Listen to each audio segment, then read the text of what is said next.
Hi hello viewers, welcome to Mahamax. Is Karthik. So మన ముందు మనమే అని చెప్పి మన ముందుకు వచ్చి అండ్ ఒక మంచి సక్సెస్ని అయితే మనకి అందించారు మన ఫ్యామిలీ ఆడియన్స్కి.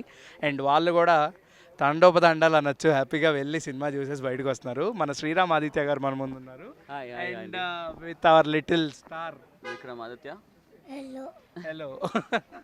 So hi sir, hi hi hi. ఎలా అనిపిస్తుంది సక్సెస్? Super happy. అంటే ఆల్మోస్ట్ మేము 1.5 year వెయిట్ చేస్తున్నాం. అంటే ఏదైతే మేము నిజంగా ఎక్స్పెక్ట్ చేసామో ఐ థింక్ ఎగ్జాక్ట్ ఆ రిజల్ట్ రావటం వీఆర్ వెరీ హ్యాపీ. బట్ మాకు ఎప్పటి నుంచి అయినా సమంతకమని కానీ దేవదాస్ కానీ we just love your filmography అని చెప్పచ్చు. లేదు, నిజంగా నాకు పర్సనల్లీ నాకు చాలా ఇష్టం. ఒక నలుగురు హీరోస్ని పెట్టి హ్యాండిల్ చేయడం కానీ, ఇద్దరికి సింక్ అవుతుందనే నాని గారిని నాగేశ్వర గారిని పెట్టడం కానీ వీవ్ నెవర్ ఎక్స్పెక్టెడ్. ఆ టైంలో 2019 ఆ టైంలో మేమైతే ఎక్స్పెక్ట్ చేయలేదు. సో అటువంటి దగ్గర కూడా మీరు ఒక హ్యూజ్ టైప్ ఆఫ్ ఆ కమర్షియాలిటీని తీసుకొచ్చారు.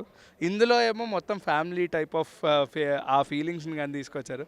How Manamey will set in audience in future అంటే ఏం చెప్తారు? I think Manamey in my career Manamey most longest run ఉండే ఫిల్మ్ అవ్వబోతుంది. Because the most beautiful thing ఏంటంటే ఎన్నో ఏళ్ళు అయిపోయింది దట్ మనకు ఒక బ్యూటిఫుల్ ఆడియన్స్ ఉన్నారు. అంటే 55 years నుంచి 60 గ్రూప్ వరకు అసలు వాళ్ళు ఇప్పుడు థియేటర్కి రావట్లేదు, వాళ్ళకి నచ్చే ఎమోషన్స్ లేవు. ఎవరో నేను రివ్యూస్ చదువుతున్నా లేకపోతే ఏం చేస్తున్నా ఆర్ ఏదైనా ఉంటే ఏమంటున్నారు, ఏదో డీప్ లేవు ఎమోషన్స్ ఆర్ ఇంకా సెంటిమెంట్ ఉండాలి అని.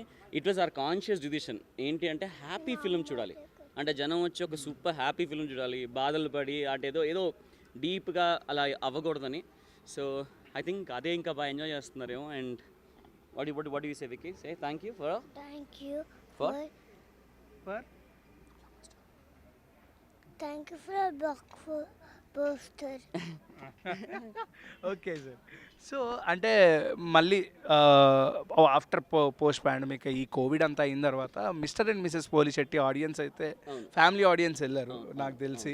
అంటే ఓకే సినిమా చూడొచ్చు మనం కూడా అని. అండ్ శర్వానంద్ గారికి శతమానం భవతి కానీ ఇటువంటి ఫ్యామిలీ బ్యాక్గ్రౌండ్లో ఫ్యామిలీ పుల్ ఎక్కువ ఉంది ఆయనకి. ఆయన సినిమాలు వస్తే ఫ్యామిలీ ఆడియన్స్ మ్యాక్సిమం వస్తారు అని. సో ఇప్పుడు మీరు కంప్లీట్గా ఫ్యామిలీ ఎంటర్టైనర్ తీశారు కాబట్టి ఒకవేళ ఫ్యూచర్లో మీ ఇద్దరిది మళ్ళీ ఇంకోటి వస్తే మళ్ళీ ఫ్యామిలీయే చూడొచ్చా, లేకపోతే ఇంకేమైనా జోనర్ తీస్తారా? లేదు full kick as action film చూస్తారు శర్వాతో. మళ్ళీ అంటే ఉంది ఆన్ కార్డ్స్ ఉందా? ఏమోనా అంటే ఇప్పుడే చూడొచ్చు ఆ సక్సెస్ కళా వైభవం అంతా చూస్తున్నాము. మీరు పిఠాపురం అనేసరికి మొత్తం అంటే మీరు మీ తర్వాత నాకు తెలిసి ఇంకో పెద్ద సినిమా చెప్పినట్టుంది పిఠాపురంలో. మరి మీరు చెప్పిన తర్వాత మొత్తం ఇట్స్ కంప్లీట్లీ సినిమాకి అక్కడ కూడా ఒక ప్లస్ పాయింట్ అయిందని చెప్పచ్చు. ఓకే మళ్ళీ పిఠాపురంలో యాక్చువల్లీ ఇది వరకు అయితే పిఠాపురం ఎవరికి తెలియదు కళ్యాణ్ గారు పోటీ చేయకముందు. దాని తర్వాత ఆయన పోటీ చేసిన తర్వాత తెలిసింది కాబట్టి వాట్ యువర్ గో అంటే ఇప్పుడు ఏంటి ఉందా? నాకు ఒక 2 days నుంచి సినిమా రిలీజ్ అవుతుంది అని వెయిటింగ్, ఎంత ఎగ్జైట్మెంట్ ఉందో. ఎప్పుడు సక్సెస్ మీట్ వస్తుంది, ఎప్పుడు పిఠాపురం వెళ్ళి అక్కడికి వెళ్ళి మేము ఒక సక్సెస్ మీట్ చేస్తాం అనే ఎగ్జైట్మెంట్ మీకు ఎంత ఉందో నాకు దానికన్నా ఒక 10 times ఉంది. అండ్ ఇవాళ ఇంకా ఎనర్జీ వచ్చేసింది అనమాట దట్ వెళ్ళి అక్కడ చేసుకోవాలని. Let's hope the best. ఎంత త్వరగా అయితే అక్కడ అంత త్వరగా ఒక పెద్ద ప్రెస్ మీట్ చేయాలని. అండ్ కళ్యాణ్ గారిని చీఫ్ గెస్ట్ కింద అని చెప్పేసి చాలా మంది అడుగుతున్నారు. వస్తే అదిరిపోదు బట్ మీ ఇన్విటేషన్ మీ సైడ్ నుంచి ఏమైనా ఉందా? అంటే విశ్వ గారు చెప్పినట్టు ఇప్పుడు పవన్ కళ్యాణ్ గారు ఉన్న ఆయన అంత బిజీగా ఉన్నారు. ఆయన ఈజ్ రియలీ అంటే రైట్. అంటే ఎలక్షన్ గెలిచిన నెక్స్ట్ మూమెంట్ నుంచి ఆయన అసలు the way is working hats off. So ఆయన బిజీ స్కెడ్యూల్లో ఆయనకి ఆప్షన్ ఉంటే దానికన్నా పెద్ద పండుగ ఇంకేం ఉండదు. So yeah. So Krithi Shetty గారిని మేము ఎప్పుడో ఒక లవ్లీ రోల్స్లో and some bubbly youth connect అయ్యేలాగా ఒక పిల్లల్ని హ్యాండిల్ చేసే ఒక అమ్మలాగా కనిపించారు ఈరోజు ఆవిడ మేము సినిమా చూస్తున్నప్పుడు. సో అందులో మీరు కృతి శెట్టి గారిని ఎలా ఊహించుకుని రాశారు? అంటే ఆవిడని ఊహించుకుని రాశారా, లేకపోతే ఒకవేళ ఆ క్యారెక్టర్ రాసుకున్న తర్వాత ఆవిడ అంటే నేను ఆ క్యారెక్టర్ ముందే రాసుకున్నాను. బట్ కృతిని చూసినప్పుడు కృతిలో ఆ మెచ్యూరిటీ ఉంది, అంటే ఆ బ్యాలెన్స్ ఉంది. అంటే ఇప్పుడు మీరైతే ఏదో చూస్తున్నారో ఒక స్టాండర్డ్ ఉన్న పర్ఫార్మెన్స్, ఒక బ్యాలెన్స్డ్గా ఉండే పర్ఫార్మెన్స్. అది తను చేయగలని నాకు చాలా గట్టి నమ్మకం ఉంటుంది and she proved it absolutely right. Yeah Vicky మీకు ఎవరు ఇష్టం, శర్వా గారా కృతి? Sherba. చూసారా, boys will be boys. So finally ఆడియన్స్కి ఏం చెప్తారు ఈ సినిమాని?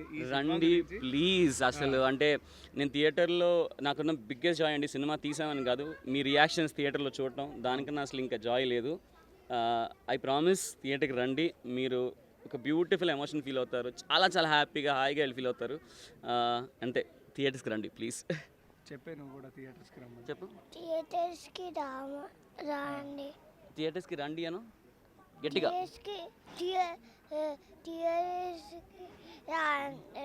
randi. నీ పర్ఫార్మెన్స్ కోసం అయినా వస్తారు అందరూ, ఓకేనా? Thank you. Thank you. Thank you.